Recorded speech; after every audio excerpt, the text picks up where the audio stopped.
ce matin. Alléluia. L'amour de Dieu est insondable.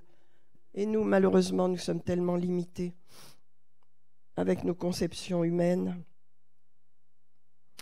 La semaine dernière, je vous ai parlé de dans quel monde vivons-nous. Je vous ai parlé que ce monde est aux mains de Satan de plus en plus. Les satanistes ont pris le pouvoir à tous les niveaux. Mais je ne vais pas entrer dans les détails parce que la semaine dernière, j'ai parlé de choses précises et donc j'ai enlevé ensuite la vidéo pour ne pas créer de problème parce que j'ai donné des noms. Je ne le ferai pas aujourd'hui. Mais si nous ne comprenons pas les choses des ténèbres, si nous ne connaissons pas les ténèbres, alors nous restons en surface. Et nous pensons que ce qui se passe est naturel. Voyez, mais Dieu nous a appelés à connaître les ténèbres. Si nous avons la connaissance, eh bien, nous pouvons discerner et comprendre ce qui se passe. C'est très important. Je vais vous raconter une histoire. Ma fille est très, très au fait de ces choses. Elle est en train d'approfondir beaucoup de choses et elle me partage beaucoup de choses. Et là, elle m'a partagé l'histoire d'un pasteur dans une petite ville. Il y a une boutique de sorcellerie qui s'est installée avec des idoles, des statues. Et donc, le pasteur entre dans la boutique et la sorcière vient. Elle est habillée en sorcière avec un chapeau pointu en noir. Et bonjour monsieur, vous vous intéressez à notre commerce? Oui, je m'intéresse beaucoup à la sorcellerie. Ah, très bien. Et qu'est-ce qui vous intéresse dans la sorcellerie? Ça m'intéresse que je vais vous faire fermer votre boutique et je vais détruire cette œuvre que vous avez montée dans la ville. Quoi? Et elle crie, elle se met en colère. Elle dit oui, parce que je représente Jésus, je représente l'amour de Dieu et ce que vous faites, ça apporte la destruction partout. Donc je vais arrêter ça. Mais je vais vous dire une chose, si vous continuez là-dedans, vous allez perdre votre commerce, vous n'aurez plus d'argent, vous allez perdre votre mari, vous allez perdre vos enfants, vous allez vous retrouver toute seule. Waouh! Et elle crie, elle le met dehors, etc. Et donc, il réunit son église, il dit, mes amis, on va faire quelque chose. Vous allez écrire des cartes et des cartes d'amour pour cette femme. Vous allez la bénir, vous allez lui envoyer des cadeaux, vous allez faire quelque chose de grand pour elle. Voyez? Alors l'église, ils étaient 500. Hein. Ils ont écrit des cartes d'amour, combien ils la bénissaient. Alors elle maudissait le pasteur, elle maudissait l'église, bien sûr. Mais eux, ils ont béni, ils ont des cartes extrêmement magnifiques, vous voyez?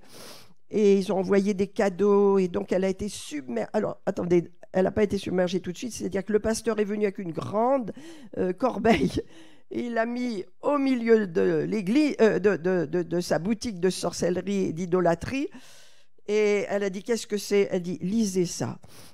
Mais non, je ne veux pas lire, si, lisez ça. Et il est parti, il lui a laissé, elle a lu. Quelques jours après, c'était le culte, elle est arrivée dans l'église tout en noir. Et alors, à la fin du culte, il est allé la voir, il dit, alors qu'est-ce que vous venez faire là? Il dit, écoutez, je suis venu là parce que je vais me suicider. Alors, le temps a passé, bien sûr. Hein. J'ai tout perdu. J'ai perdu, bien sûr, mon argent. J'ai perdu mon mari. Mes enfants se sont retournés contre moi et m'ont maudit. Je n'ai plus qu'à mourir. Vous voyez? La bénédiction a réveillé le cœur de cette femme. L'ennemi a fait sa part, mais l'amour de Dieu l'a touchée. Et à ce moment-là, le pasteur l'a conduit à Jésus-Christ. Et elle a été sauvée. Les ténèbres sont les ténèbres. Si on ne connaît pas les ténèbres et si on ne sait pas comment agir face aux ténèbres, on est manipulé, on est comme un pantin. Mais quand on connaît, vous savez, la connaissance est très importante. Connais ton Dieu et connais aussi l'ennemi, sa stratégie, sa façon d'agir. L'apôtre Paul a dit, nous n'ignorons pas les desseins du diable. Il est rusé, il est subtil, il est mauvais, il veut faire du mal. Amen. Donc je vous ai dit que la culture dans laquelle nous sommes devient de plus en plus une culture satanique. Lorsque nous quitterons ce monde, l'Église de Jésus-Christ, les milliers et les millions de personnes quitteront cette terre et ceux qui sont également décédés partiront eh bien, le satanisme sera la religion mondiale, parce que c'est ce que les gens se tournent aujourd'hui vers le satanisme à tous les niveaux. Bien sûr qu'il y a toutes sortes de dénominations, on peut dire, qui sont des sataniques, qui ont porte ouverte, hein, qu'on connaît. Et tout ça, c'est satanique, ça veut dire derrière, caché, il y a Satan. Satan se cache. Le principe des ténèbres, c'est d'être caché, n'est-ce pas? Le principe des techniques de l'ennemi, c'est de se cacher. Il est celui qui se cache. Donc la culture du mal est mondiale. Vous savez, les jeunes, quand ils sont tout contents, ils disent « Oh, c'est d'enfer, c'est d'enfer ». Mais l'enfer existe, mon ami, malheureusement. L'enfer n'est pas une idée bizarre qui est à la mode. L'enfer est réel. Quand on devient chrétien, eh bien, on est conscient qu'il y a un ciel et qu'il y a un enfer, qu'il y a un paradis et qu'il y a un enfer. Et Jésus a parlé plus de l'enfer que du paradis. Il a parlé de la géhenne, il a parlé du Sheol, il a parlé de l'enfer, n'est-ce pas? Bénigne raconte que son père est décédé, est mort, assez jeune. Il avait beaucoup d'enfants et sa mère s'est retrouvée veuve et elle en a voulu à Dieu. Pendant 2 ans, vous voyez, elle était pleine d'amertume, elle a rejeté Jésus. Vraiment, elle ne voulait plus, elle était en colère.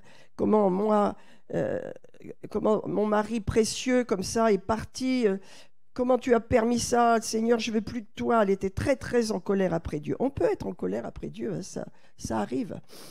Et donc, à un moment donné, elle a eu un rêve. Et dans ce rêve, elle a vu son mari. Son mari était au paradis, il était dans une belle prairie verte, magnifique. Et elle s'appelle Clémence, il lui a dit « Clémence, tu vois où je suis aujourd'hui? Regarde, je suis là, il y a la présence du Seigneur, je suis heureux, mais toi, ça ne va pas. Regarde. » Et il a ouvert comme un rideau et il lui a dit « Regarde ce qu'il y a là. » Et elle a regardé, il lui a montré, et il y avait un étang de feu. Et dans cet étang de feu, il y avait des corps qui tombaient dans du feu sans arrêt. Des milliers de gens qui tombaient. Il lui a dit, tu vois Clémence, si tu ne te repens pas et si tu ne changes pas, tu vas aller là. Il n'y a pas d'autre lieu, tu vas aller là. Et c'est ta responsabilité. Et le rêve s'est arrêté. Alors vous pensez bien que Clémence, dès qu'elle s'est réveillée, on peut dire qu'elle s'est reconvertie parce qu'elle a été effrayée. Parce que souvent, vous voyez, dans ce monde, on ne parle plus de l'enfer. L'enfer existe. Et l'enfer, c'est un lieu de tourment, c'est un lieu horrible, c'est un lieu où on ne veut jamais que personne y aille. Mais il y a des milliers de gens qui vont en enfer, qui rejettent Jésus et qui partent dans le feu éternel, dans un lieu de tourment et de douleur ineffable. Et vous savez, quand on part en enfer, on garde notre âme. Hein, vous avez bien vu le passage de... voilà, le passage de, je crois que c'est dans Matthieu, où Jésus parle, oui, ça doit être dans Matthieu, où Jésus parle de cet homme riche et de ce pauvre qui vont, en fin de compte, qui meurt, et l'un va dans la géole et l'autre va dans le sein d'Abraham à l'époque, n'est-ce pas? Et donc, qu'est-ce qu'il fait? Il est dans le tourment, ça veut dire il souffre physiquement et il souffre aussi dans son moral, dans son âme. Vous voyez, notre âme est attachée à notre esprit. Et je vais vous parler un peu de l'âme aujourd'hui aussi, de façon à ce qu'on comprenne bien que quand notre âme est dans le tourment, c'est qu'il y a un problème. Et le Seigneur n'est pas pour mettre une couverture religieuse sur les problèmes. Quand il y a un problème, quand il y a un tourment, quand il y a une souffrance, alléluia, le Seigneur veut le dévoiler pour le solutionner. Dieu est le Dieu qui solutionne nos cœurs, qui guérit nos âmes en profondeur. Il est venu pour guérir les cœurs brisés. Et il y a beaucoup de cœurs brisés dans notre société aujourd'hui. Il y a beaucoup de douleurs, il y a beaucoup de déceptions, il y a beaucoup de souffrances, il y a beaucoup de drames. Les gens souffrent aujourd'hui. Alléluia. Mais le Seigneur, lui, il veut absolument guérir nos âmes lorsqu'elles sont blessées. Amen, amen. Alors, le principe, bien sûr, du christianisme, ce que l'on n'aime pas entendre, eh bien, bien sûr, c'est la croix de Jésus. Le christianisme, c'est la croix. La croix, c'est le lieu de puissance de tout l'univers, la croix de Jésus. Or, c'est un lieu de mort. Et il faut le dire, quand on devient chrétien, on commence à mourir. La mort agit en nous et la vie agit en nous. Alléluia. La mort, c'est ce renoncement à nous-mêmes pour recevoir quelque chose qui nous permet d'avancer dans la joie et dans la victoire, non pas pour perdre, mais pour recevoir plus. La croix est un lieu de mort, et il faut le dire.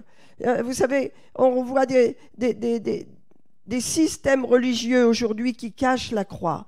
On dit aux gens, soyez positifs, soyez bien dans votre peau, soyez ci, soyez ça. On a besoin de ce message.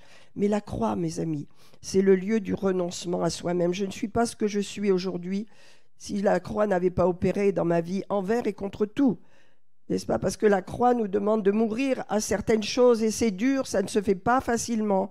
Le renoncement, c'est quelque chose de douloureux et dans lequel il faut être d'accord avec Dieu. Et quelquefois, on n'est pas d'accord avec Dieu, on s'oppose à Dieu, on ne comprend pas pourquoi on doit renoncer à cela, on va renoncer à cela. Mais la croix, de toute façon, agira de toute façon. Pourquoi? Parce que nous sommes ses enfants. Et le Seigneur conduira les choses pour qu'on arrive à ce point-là. Et on dira, ok Seigneur, c'est toi le roi, j'accepte, je comprends et je change, tu me transformes. Ces œuvres de transformation, on ne peut pas les faire nous-mêmes. Non, le Saint-Esprit m'a transformé. Moi, je n'ai pas pu le faire, je n'aurais pas pu le faire, vous ne pouvez pas le faire non plus, personne ne peut le faire. On ne peut pas se changer soi-même. Il faut être honnête avec soi-même. On éprouve ce qu'on éprouve, on ressent ce qu'on ressent. Je vais vous parler de notre âme tout à l'heure, n'est-ce pas? On est honnête. Hein? Seigneur, voilà ce qui se passe, voilà ce que je suis, voilà ce que je veux. Ok, maintenant aide-moi.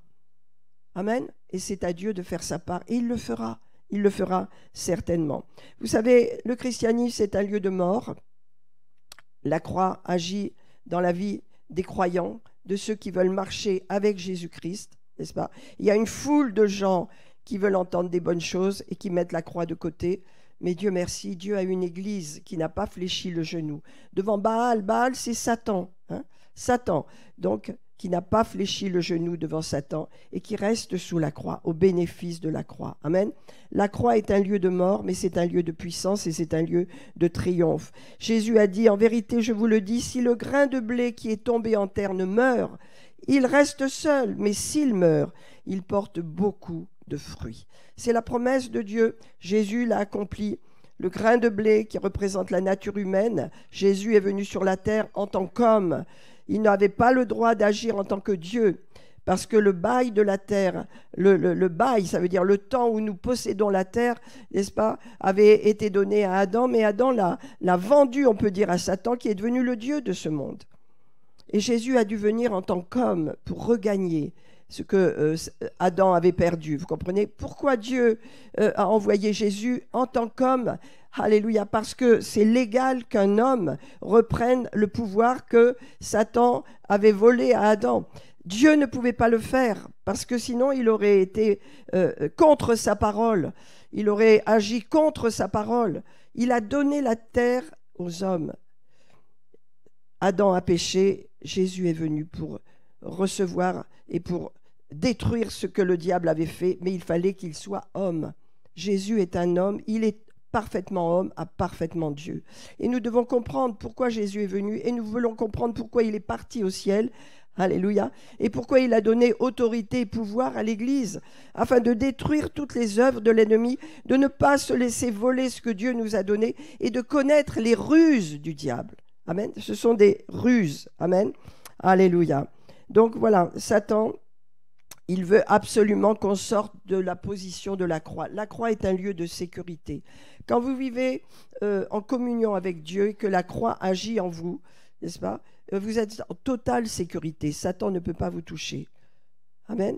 Qu'est-ce que je veux dire par là? Lorsque vous êtes en communion avec Dieu, que Dieu vous parle, que Dieu vous éclaire, que vous avez une communion avec lui, que vous lui expliquez vos états d'âme, vos problèmes, vos situations, Satan ne peut rien faire parce qu'il y a communion entre vous et Dieu. Amen. Il ne faut pas faire casser cette communion. Même si vous trouvez que vous n'êtes pas dans la bonne position, vous êtes en train de faire des bêtises ou quoi que ce soit, la communion, on ne peut pas la perdre, c'est trop précieux. À partir du moment où on perd communion avec Dieu, l'ennemi vient prendre place. Gardons cette communion précieuse. Amen. Je voudrais vous parler, je ne sais pas si je vais parler beaucoup de de l'enfer aujourd'hui. J'avais prévu d'en parler, mais bon, je vais vous parler un peu de Anne. Prenons 1 Samuel. Je ne vais pas parler beaucoup aujourd'hui, excusez-moi, mais 1 Samuel.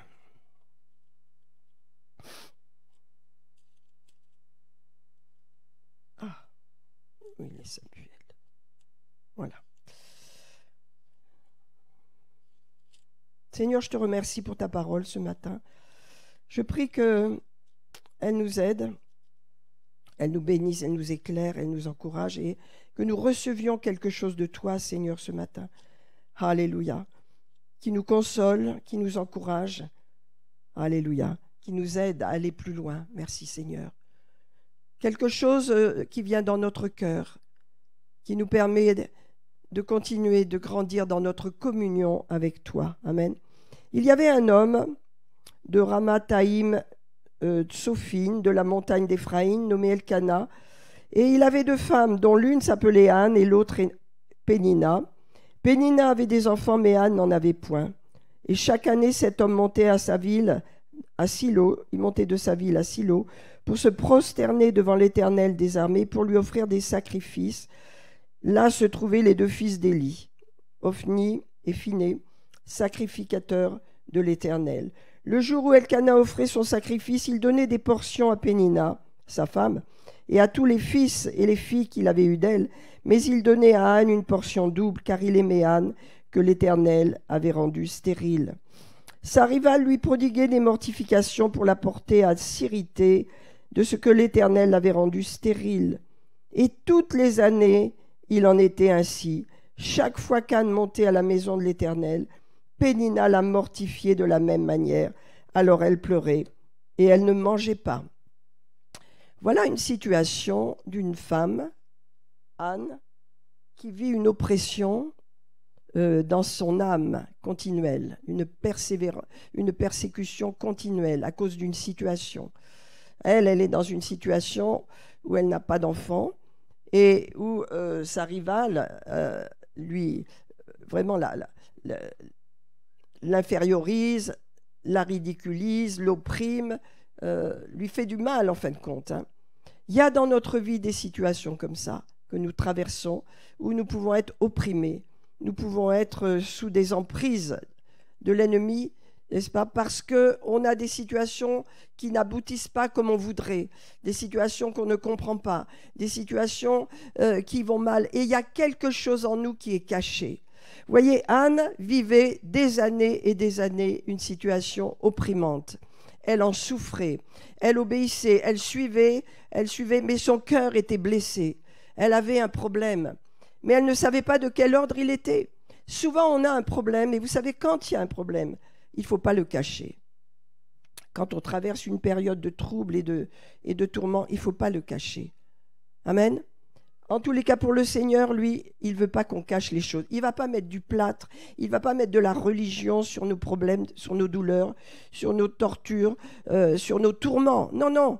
Le Seigneur veut au contraire mettre ça dans la lumière parce qu'il y a quelque chose de caché qu'il veut guérir.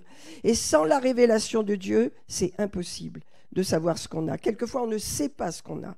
On ne sait pas pourquoi on veut telle et telle chose. On ne sait pas pourquoi on est dans telle situation. Elle ne savait pas pourquoi elle ne pouvait pas avoir d'enfant. Elle ne savait pas pourquoi elle se trouvait là. Elle pleurait, elle se lamentait. Elle était une victime.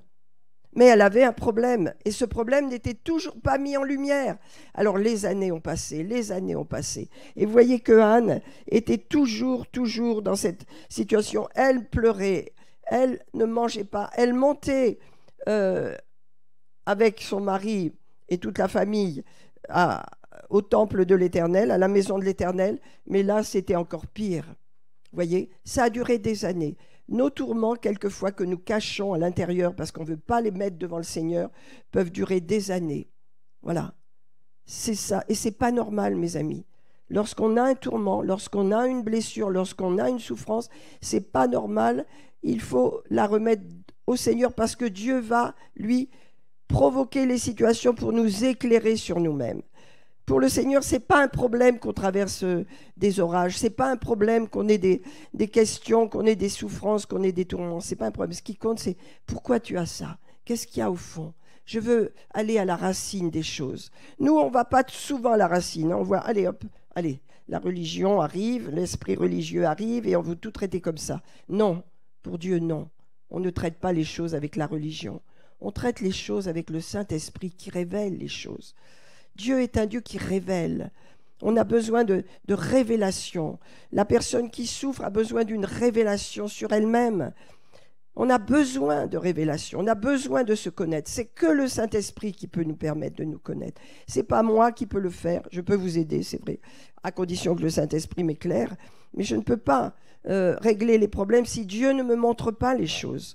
Amen. Parce que nous ne sommes pas des fossoyeurs de vie.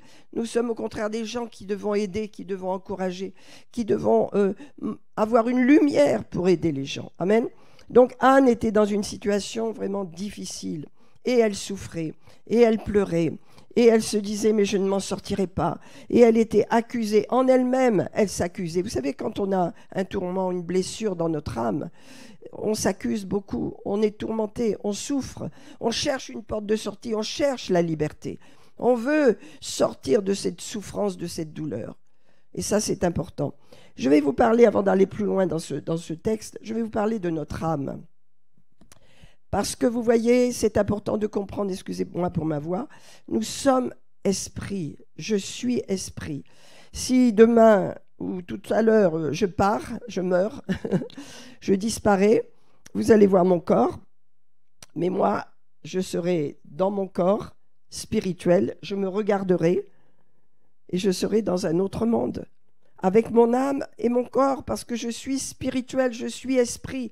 Vous êtes esprit, vous avez une âme et vous vivez dans un corps. Le corps, c'est votre enveloppe, mais votre esprit, c'est vous-même. Votre esprit a des yeux, il vous ressemble, des oreilles, des cheveux, un corps, c'est votre esprit. Quand vous quittez votre corps, vous n'êtes pas un espèce de ghost, comme on dit, un espèce de fantôme, non, vous êtes vous-même. Mais vous êtes passé dans une autre dimension et vous regardez votre enveloppe, n'est-ce pas? Vous l'avez quittée, mais vous êtes vous-même. Vous avez le même aspect, les gens vont vous reconnaître au paradis. Les gens vont vous connaître. Vous êtes esprit, c'est ce que vous êtes. Mais vous avez une âme. Et c'est ça le problème, c'est parce que l'âme, eh bien, elle nous pose des problèmes. Parce que nous avons été sauvés, notre esprit a été régénéré, nous sommes devenus une nouvelle création dans notre esprit, notre personne même, ce que nous sommes. Nous sommes esprit. Mais notre âme, non, elle n'est pas sauvée, notre âme. Regardez Jacques 1, verset 21, nous dit « C'est pourquoi, rejetant toute souillure et tout excès de malice, recevez avec douceur la parole qui a été plantée en vous et qui peut sauver vos âmes. » Ça veut dire nos âmes ont des problèmes, hein, et elle a besoin d'être renouvelée. Il n'y a que la parole qui va pouvoir la renouveler, qui va pouvoir la transformer. 1 Pierre 1,9 nous dit « Lui que vous aimez sans l'avoir vu, en qui vous croyez sans le voir encore, vous réjouissant d'une joie ineffable et glorieuse, parce que vous obtiendrez le salut de vos âmes pour prix de votre foi. » Donc notre âme, on dit, elle a besoin d'être sauvée. Dans le sens, elle a besoin d'être régénérée. Elle a besoin d'être transformée. Encore 1 Pierre 1, 22, il est dit « Ayant purifié vos âmes en obéissant à la vérité », c'est la parole. Alléluia. Pour avoir un amour fraternel, sincère, aimez-vous ardemment les uns les autres. Donc notre âme, on voit qu'elle a un problème. Elle a besoin d'être transformée, elle a besoin d'être changée. Alors dans notre âme, n'est-ce pas, qu'est-ce qu'il y a? Notre âme comprend les émotions, l'intelligence, la raison, le fait de penser et la volonté. Très très puissant, la volonté. Hein. Alors qu'est-ce que c'est le problème majeur qui est le nôtre? Ce sont nos émotions. Nous avons des émotions. Nous sommes des êtres émotionnels. Or, les émotions ne nous disent jamais, jamais la vérité. Il faut bien le savoir. Il faut comprendre où se situent nos émotions. Nous sommes esprit, nous sommes connectés à Dieu, nous sommes de Dieu dans notre esprit, mais notre âme, n'est-ce pas, elle a besoin d'être renouvelée. Alors, le problème majeur que nous avons, c'est avec nos émotions, parce que nous sommes des êtres émotionnels. Nous voyons que la Anne, elle pleurait, elle souffrait, elle se lamentait, elle était persécutée. On lui disait des mauvaises choses sur elle, elle était méprisée et elle n'avait plus d'appétit pour la vie, elle était désespérée. Son âme était dans la souffrance, n'est-ce pas? Pourquoi? Parce que notre âme est émotionnelle, nous avons des émotions, mais nos émotions ne nous disent jamais la vérité. Nos émotions nous disent simplement comment on se sent sur le moment, comment je me sens. Hein? Ce sont nos émotions. Notre pensée, puisque notre âme, c'est nos émotions, notre pensée nous dit ce que nous pensons, notre réflexion sur les choses, n'est-ce pas? Alléluia. Ce que l'on pense, ce que l'on veut, comment on se sent, voilà notre âme. Hein? Tout cela s'appelle la chair, le naturel, notre être humain, n'est-ce pas? Alléluia. Et donc, notre âme nous dit tout souvent, écoutez, vous voyez que nos émotions sont fluctueuses. Hein? On se lève le matin, oh, je me sens mal. J'ai mal dormi, je me sens mal. Hein? On se lève le matin, il pleut, oh là là, ce temps, ça me déprime. Hein? On se sent, on fait que ressentir. On est normal, on est humain, on ressent les choses. Mais ce que vous ressentez n'est pas la vérité. C'est ça que je veux vous dire. Nos émotions ne reflètent pas la vérité. La vérité, elle est établie dans notre esprit et notre âme a besoin de la parole pour rétablir la vérité. Alléluia. Amen. Donc ce que je ressens, ça n'est pas ce que Dieu ressent. Ce que je pense, ça n'est pas toujours ce que Dieu pense. Ce que je veux, ça n'est pas toujours ce que Dieu veut. Vous comprenez ça? Parce que notre âme, elle ne peut être restaurée, renouvelée que par la parole de Dieu qui agit en nous, qui nous éclaire, excusez-moi, et qui nous permet de transformer le monde de notre âme, le monde de nos émotions. Qu'est-ce que je veux vous dire ce matin? Que nos émotions, nous devons les mettre à leur place. Elles ne reflètent pas la vérité, elles ne reflètent pas ce que Dieu veut, elles reflètent certainement simplement ce que nous ressentons sur le moment. Mais les émotions changent, elles sont fluctuantes. C'est pourquoi nous devons être prudents avec nos émotions. Regardez, avec Anna. Qu'est-ce qui se passe avec Anna? Elle arrive, voilà, Elkana, son mari, lui dit: Anne, pourquoi pleures-tu? Pourquoi ne manges-tu pas? Pourquoi ton cœur est-il si triste? Est-ce que je ne vaux pas pour toi mieux que 10 fils? Comme si un mari qu'on aime ne peut nous aider dans nos problèmes. Quand c'est des problèmes profonds, non. Dieu seul peut le faire. Dieu seul. Et oui, je veux être ton mari, regarde, je veux être tout pour toi. Il dit non, c'est pas lui qui peut faire quoi que ce soit. Et donc, à un moment donné, vous voyez, elle arrive au bout d'elle-même. Elle n'en peut plus. Et il y a un déclic. Et vous savez, c'est ça la révélation. Quand il y a un déclic dans notre esprit, quand la lumière de Dieu vient éclairer nos douleurs, nos souffrances, nos situations, quand d'un seul coup on dit: ah, je comprends. Ah, c'est ta lumière qui m'éclaire. Ah, je comprends. Eh bien, il y a guérison immédiatement. Il y a repentance et il y a guérison. Il y a délivrance et il y a guérison. Amen. Et regardez, à un moment donné, elle se leva, après qu'on eut mangé et bu à Silo, et elle alla, le sacrificateur Élie était assis dans un siège près des poteaux. Et l'amertume dans l'âme, elle pria. Peut-être c'est la première fois qu'elle fait cette prière. Elle a subi. Vous savez, c'est ça. Ce qui se passe aujourd'hui dans l'Église comme dans le monde, c'est les gens subissent des pressions terribles dans leur âme, des oppressions, des angoisses, des peurs. Et ils veulent sortir de cet étau. Ils veulent en sortir. Alors ils prennent souvent des portes qui ne sont pas les bonnes, mais ça ne fait rien. Ils veulent respirer parce que l'oppression est trop forte. Et elle, c'est ce qu'elle veut. Mais les années ont passé, elle a supporté. Et à un moment donné, elle a dit: je vais réagir. Et regardez, elle est allée, l'amertume dans l'âme. Vous savez, l'amertume, on peut avoir de l'amertume parce que Dieu n'agit pas comme on veut dans notre vie, parce qu'on ne trouve pas ce qu'on cherche dans notre vie, parce que Dieu aussi nous a donné une personnalité. On ne peut pas nier votre personnalité ni la mienne. J'ai ma personnalité, Dieu m'a fait ainsi, Dieu vous a fait ainsi, avec des désirs de gagner le monde, d'aller de l'avant, de voyager. Voilà, ça c'est votre personnalité et c'est Dieu qui vous l'a donné. Excusez-moi. Mais n'empêche qu'à cause de cette personnalité que nous avons, eh bien, notre âme qui n'a pas été complètement renouvelée parce qu'il y a un problème, eh bien, qu'est-ce qu'elle fait? Notre âme, elle souffre. Elle cherche des solutions, des échappatoires, n'est-ce pas, pour s'en sortir. Mais vous voyez, Anne est arrivée au bout de sa force, elle est arrivée au bout de sa vie. Elle dit, mais j'en peux plus là. Les années sont passées, je ne suis plus rien. Pour tout le monde, je n'ai plus aucune valeur, même à mes propres yeux, ça suffit.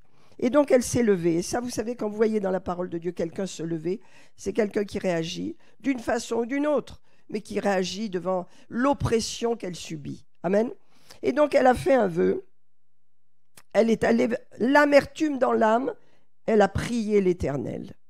Et elle a versé des larmes et des pleurs. C'est la repentance. Elle a prié. Elle a dit, Seigneur, il n'y a que toi. Mais elle a commencé à dire ce que Dieu attendait d'elle. Vous voyez, ça a pris des années. Vous dites, mais comment il est le Seigneur? Il attend ce moment pour nous révéler les choses. Il attend qu'il y ait une cassure, qu'il y ait quelque chose, que le vase se brise pour qu'on dise, au secours Seigneur, au secours, qu'est-ce qui se passe? Je veux comprendre.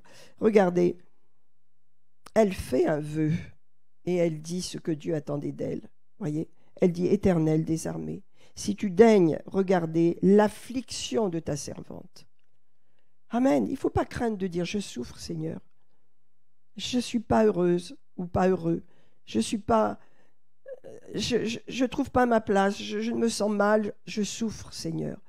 Et il dit, si tu daignes regarder l'affliction de ta servante, si tu te souviens de moi et n'oublie point ta servante, si tu me donnes un enfant mâle, je le consacrerai à l'Éternel pour tous les jours de sa vie, et le rasoir ne passera point sur sa tête. Comme elle restait longtemps à prier devant l'Éternel, Élie observait sa bouche, il pensait qu'elle avait bu, parce que tout le monde buvait. Vous savez, c'était une époque, après les juges, où le peuple faisait ce qu'il voulait, il n'y avait pas de consécration à l'époque. Donc les gens buvaient, ils étaient saouls dans l'assemblée, et donc Élie, il dit, mais elle est saoule elle aussi, n'est-ce pas? Et donc, il va la voir et il lui dit, il la reprend. Hein? Et donc, elle était en train de prier et elle a pensé qu'il était ivre. Regardez le verset 14, il dit, jusqu'à quand seras-tu dans l'ivresse? Fais passer ton vin. Alors, elle va réagir tout de suite. Elle va dire, non, mon Seigneur, je suis une femme qui souffre. Amen. Vous savez, ça nous fait souffrir quand quelqu'un souffre. Surtout quand on ne peut pas aider directement parce qu'on s'aime. On est très attachés les uns aux autres. Amen. Mais on sait que Dieu est là pour nous, pour chacun de nous. Et elle dit, Seigneur, non, je suis une femme qui souffre en son cœur. Je n'ai bu ni vin ni boisson enivrante, mais je répandais mon âme devant l'Éternel. C'est ça la clé. C'est ça la clé. Quand il n'y a pas de solution, quand les choses ne changent pas, Dieu vous dit, n'hésitez pas à répandre votre cœur devant l'Éternel. Il va répondre. Il vous aime. Comme je vous l'ai dit ce matin, j'ai senti l'enveloppe de l'amour de Dieu autour de nous. Amen. C'est son amour qui va nous aider à voir les profondeurs de notre âme, les profondeurs des blessures, les profondeurs des difficultés pour nous guérir, pour nous délivrer. Regardez, jusqu'à quand seras-tu dans l'ivresse? Non, je souffre. Je n'ai bu ni vin ni boisson, mais je répandais mon âme devant l'Éternel. Ne prends pas ta servante pour une femme pervertie. C'est par ma douleur et l'excès de mon chagrin. Et Élie reprend la parole et lui dit, va en paix et que le Dieu d'Israël exerce ta prière. Alléluia. Et à ce moment-là, regardez le changement. Cette femme s'en alla, elle mangea et son visage ne fut plus le même. Mes amis, je vous dis, quand vous êtes dans des difficultés, il vous faut une révélation. Dieu est le Dieu de la révélation. Amen. Il y a un passage dans, je crois que c'est Deutéronome, qui dit, Dieu garde les choses cachées et il les révèle à ses enfants. Nous avons besoin de révélation. Quand nous sommes dans des situations, nous passons dans un tunnel, nous passons dans une épreuve, nous cherchons à respirer, nous cherchons la liberté. Il nous faut attendre la révélation de Dieu et vraiment pleurer pour la voir, désirer la voir. Qu'est-ce que j'ai, Seigneur? Qu'est-ce qui se passe, Seigneur, dans mon âme? Mon âme est dans la souffrance, mon âme a des problèmes. Qu'est-ce qu'il faut? Amen. Et donc cette douleur, il ne faut pas la cacher. Il faut la donner au Seigneur et lui exprimer clairement ce par quoi on vit, en sachant que Dieu est là. Amen. Dieu est là. Parce que Dieu nous a fait tels que nous sommes.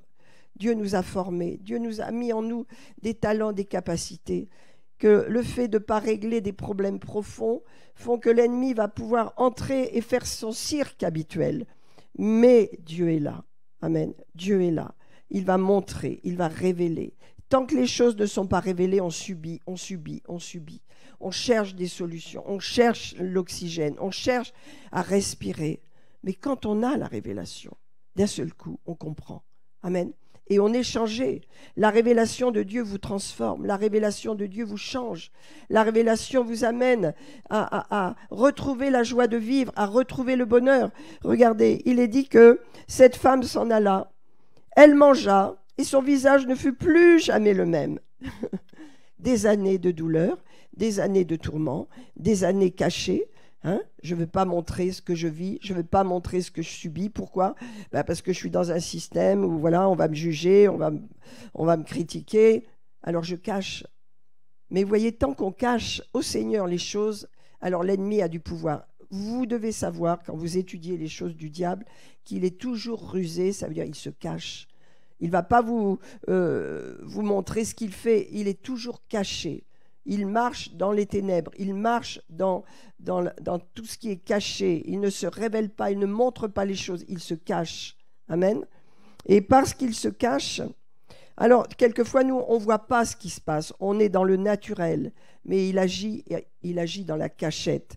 Et lorsque le Seigneur vient par son esprit se révéler à nous, alléluia, alors on change. On reprend goût à la vie, alléluia. On reprend goût au bonheur. On se dit, mais mon Dieu Seigneur, tout ce que tu as mis en moi, en fin de compte, ça va pouvoir se libérer. Je vais pouvoir vivre en accord avec moi-même. Je vais pouvoir satisfaire ce que j'ai dans mon esprit, ce que j'ai dans mon cœur. Je vais pouvoir vivre en accord avec moi-même. Vous savez, il n'y a rien de pire que d'être séparé de soi. Séparé de soi. Amen.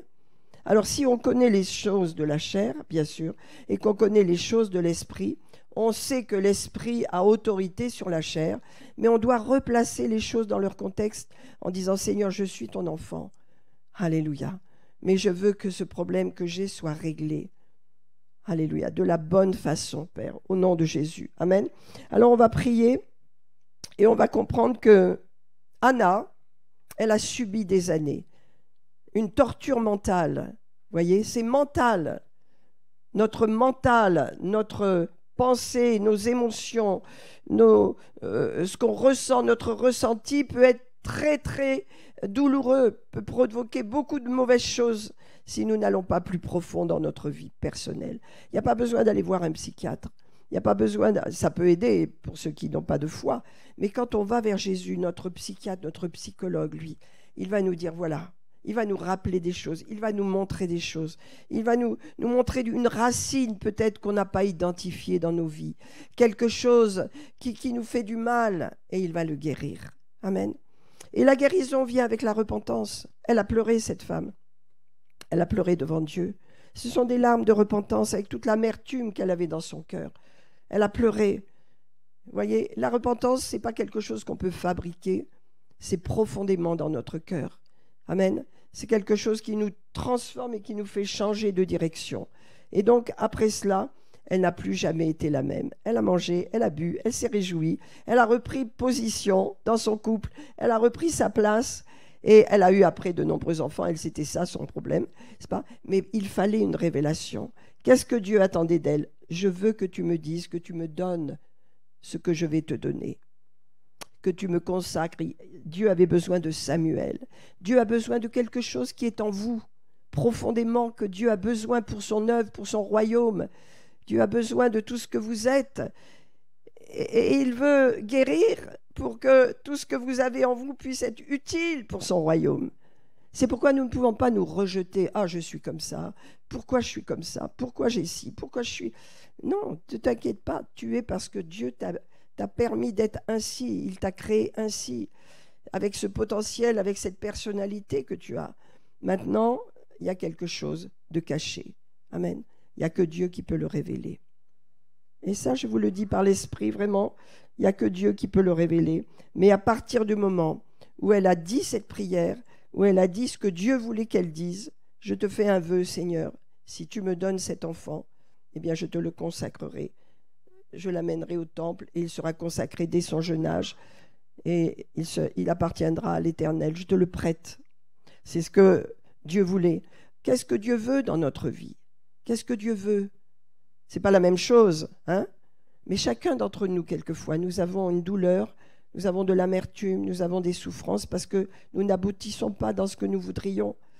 Il y a quelque chose de profond en nous qui souffre. Dieu ne mettra pas du plâtre sur une blessure. Jamais. Dieu mettra son baume. Il enlèvera le plâtre et il guérira avec son baume. Il guérira la plaie, il désinfectera la plaie et il la cicatrisera. Et après, la personne sera totalement différente. Elle sera heureuse, elle aura repris goût à la vie, elle mangera à nouveau et son visage ne sera plus le même. Nous allons prier, mes amis, parce que, vous voyez, l'enfer existe. Nous sommes en Christ, nous avons le paradis. Je voulais vous parler de l'enfer pour vous dire combien c'est important d'amener les gens à Jésus. N'est-ce pas? Nous avons un appel, chacun pour notre vie. Et puisque l'enfer existe, nous avons besoin de le connaître, cet enfer. J'en parlerai plus tard une autre fois. Mais l'enfer, Jésus en a beaucoup parlé. Et les gens qui n'ont pas Jésus vont là dans ce lieu.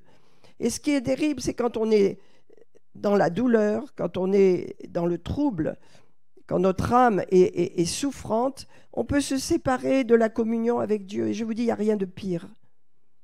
Quelle que soit votre situation, ne lâchez pas la main du Seigneur. Gardez-le avec vous. Amen. Parce que pour lui, il a dit qu'il ira chercher la brebis perdue ou la brebis blessée. Il la ramènera, il en prendra soin jusqu'à ce qu'elle soit guérie. Amen. C'est ça le Dieu que nous avons. Alléluia. Alors nous allons bénir le Seigneur ce matin. Alléluia. Je vous dis ça parce que nous allons avoir le 11 décembre de nouveau une belle réunion où nous voulons inviter des gens, nous voulons amener des personnes à l'évangile et donc faire connaître le royaume de Dieu, le paradis qui est pour nous et pour d'autres, de façon à ce que, alléluia, nos actions soient toujours tournées vers les autres, tournées vers le monde. Amen. Alléluia. Donc je termine en vous disant, vos émotions, ce que vous ressentez n'est pas la vérité. Rappelez-vous ça. C'est quelque chose qui passe, qui est fluctuant, qui évolue, mais ça n'est pas la vérité. C'est pourquoi notre âme vient en second, n'est-ce pas? Notre âme a besoin d'être renouvelée, restaurée par la parole de Dieu. C'est la parole de Dieu qui va restaurer notre âme, qui va guérir notre âme.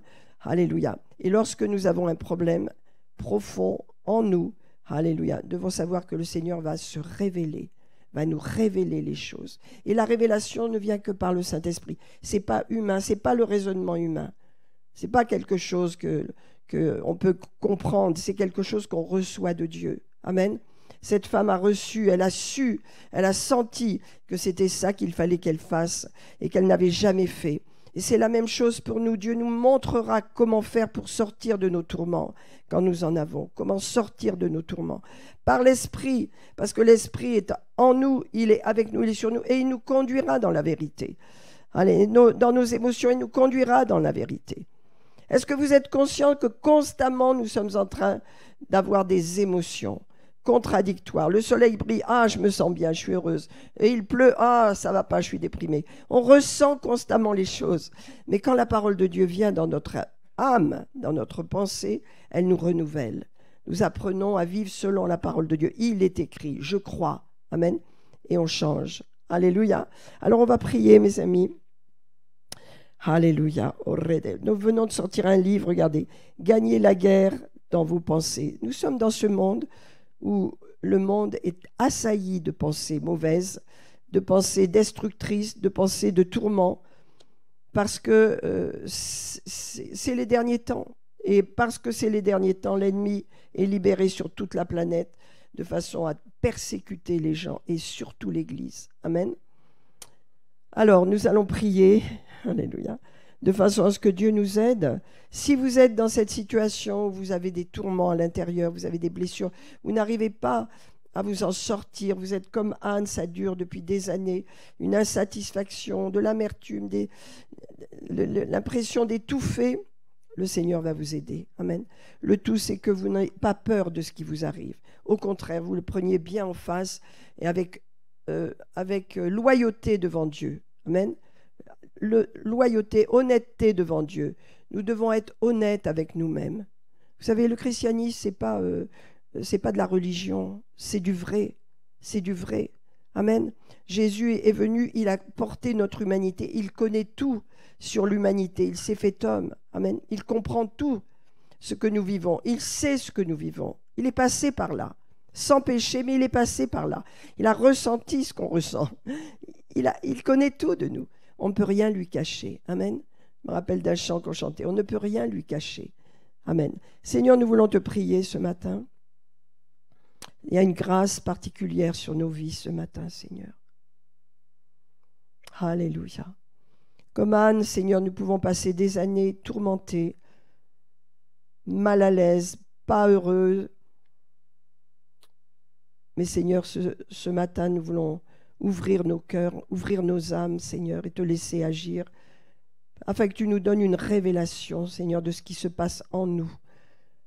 Qui nous connaît mieux que toi, Seigneur? Il n'y a que toi qui nous connais. Tu nous connais bien avant que nous soyons venus au monde, Seigneur. Dès le sein de notre mère, tu nous as connus, tu nous as formés. Alléluia. Tu nous as vus, tu nous as choisis. Ton amour ne nous a jamais quittés, Seigneur. C'est pourquoi ce matin, nous croyons que nous voulons être vrais devant toi, Seigneur. Et nous nous attendons à toi, Seigneur. La révélation illumine.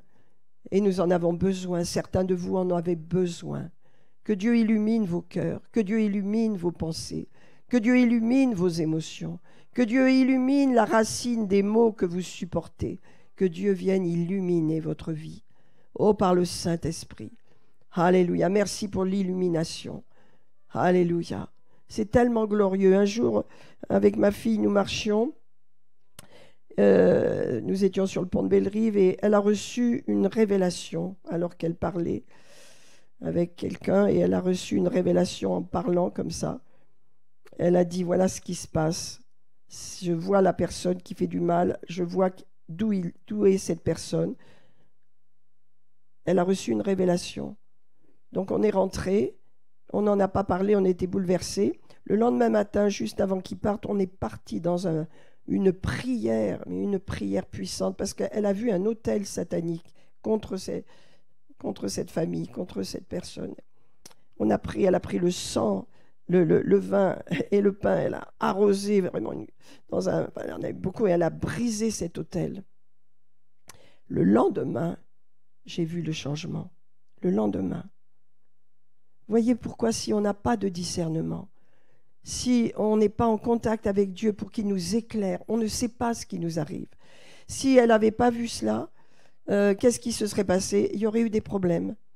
Il y aurait eu des problèmes dans la vie de cette famille. Il y aurait eu beaucoup de difficultés dans la vie de cette famille.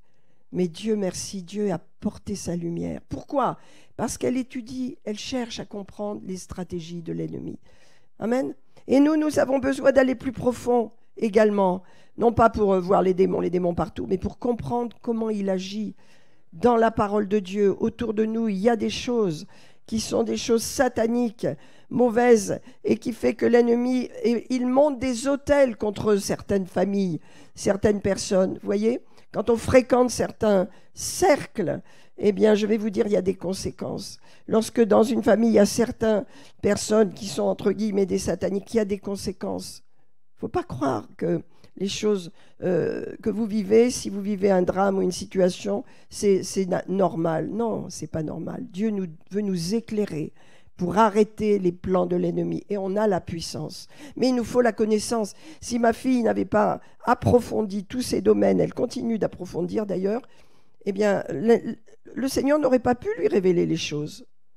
Parce que vous savez, quand on ne sait pas, on ne sait pas. Dieu ne va pas aller devant notre ignorance pour nous donner des connaissances. C'est à nous de connaître. Connaissons l'Éternel, connaissons les œuvres de l'ennemi. Amen. Nous avons besoin, nous avons une intelligence pour connaître Dieu et connaître les plans de l'ennemi, connaître ses ruses, connaître sa façon d'agir. Il se déguise en ange de lumière.